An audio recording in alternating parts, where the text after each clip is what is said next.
What'd you think of the pace out there today, going up head to head, your line? What'd you think of the pace out there? I mean, the scrimmages are scrimmages, but there seemed to be a better flow, better intensity, even some physical play.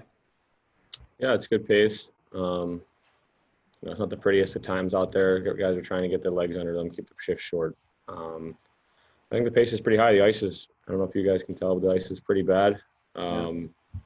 You're digging in really deep. It's hard on the hips and backs for sure. So we're trying to stay healthy, stay quick, try to keep our shift short.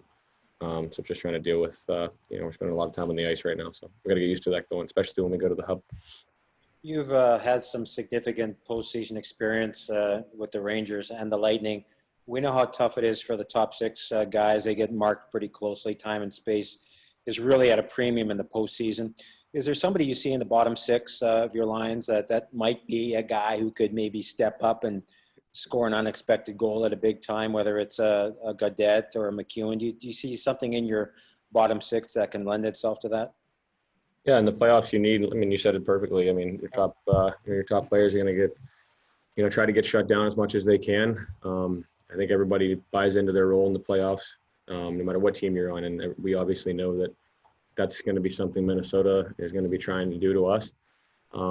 That's what makes it very hard and challenging in the playoffs is making the most of your opportunities, and you need depth scoring.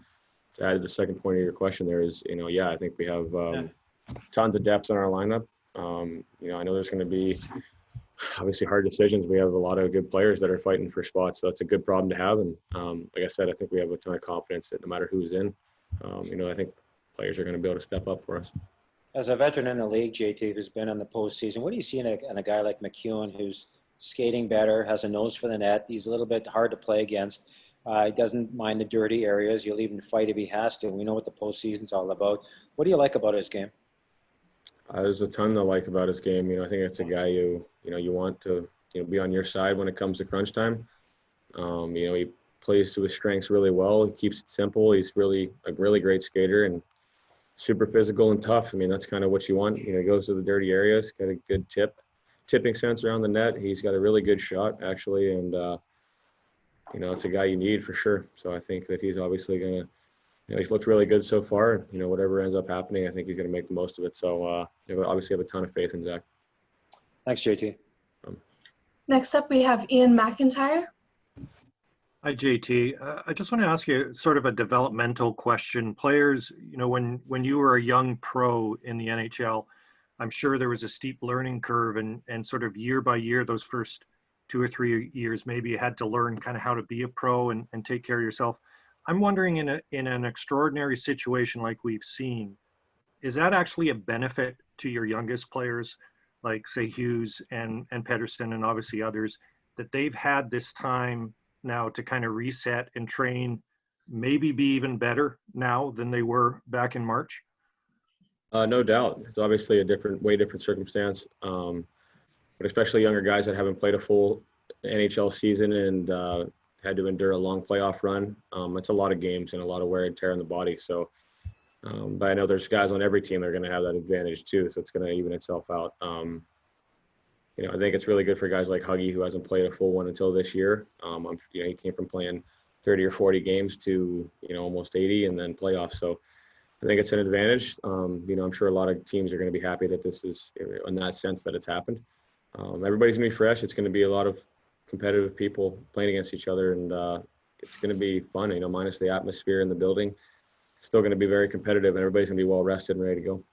Do you think the fact that there isn't that atmosphere, or certainly it'll be a different atmosphere, does that negate some of the value of experience and being able to handle emotions and not get too high or low? Might it be sort of an evening factor for guys who haven't been in the playoffs if there isn't a crowd? Yeah, I think, honestly, I've had experience in some of the best buildings out east in the playoffs, and, Boston and Washington and Tampa and Philadelphia and Pittsburgh, and some of the best crowds. And, you totally feel it when things aren't going well, and all it takes is 1 or 2 hits, a goal, a shift or 2 in a row, and the momentum shifts, and then you could feel it in the building. I mean, the fans aren't quiet for the next 10, 15 minutes, and that's when it really gets hard. And I think that you're you're right in the sense of, I think that we can use momentum as, for ourselves. There's not really the home and away advantage at all. So, it's going to be interesting. I obviously have no clue until I go play a game, but at the same time, I think that it's obviously going to be much different. It might be easier to change the tide over the course of the game without the crowd being a huge factor. Thanks a lot, JT. Perfect. Next up, Jim Morris. Hello, JT. Thanks for taking the time. Maybe follow up a little bit of Ian's question. You have played in playoffs, and as the deeper you get into playoffs, the more attention, the more media that can come into the room, particularly, after games and after practices. Do you think it's not having that in this instance, with the media not being allowed to have the contacts with you guys, did that take one more distraction away that players won't have to deal with, particularly the young guys? Yeah, for sure. I mean, I don't think guys are thinking about media and stuff after the game, to be honest. It's part of the gig. I think we understand that it's going to come with the good and the bad. I think everybody's going to have full attention on this series. I mean, we're in a bubble, can't go anywhere. We're playing against a team for 3 to 5 games. It's going to be simple, I think. So I think that we're just going to really focus on our first game and try not to get too far ahead of ourselves.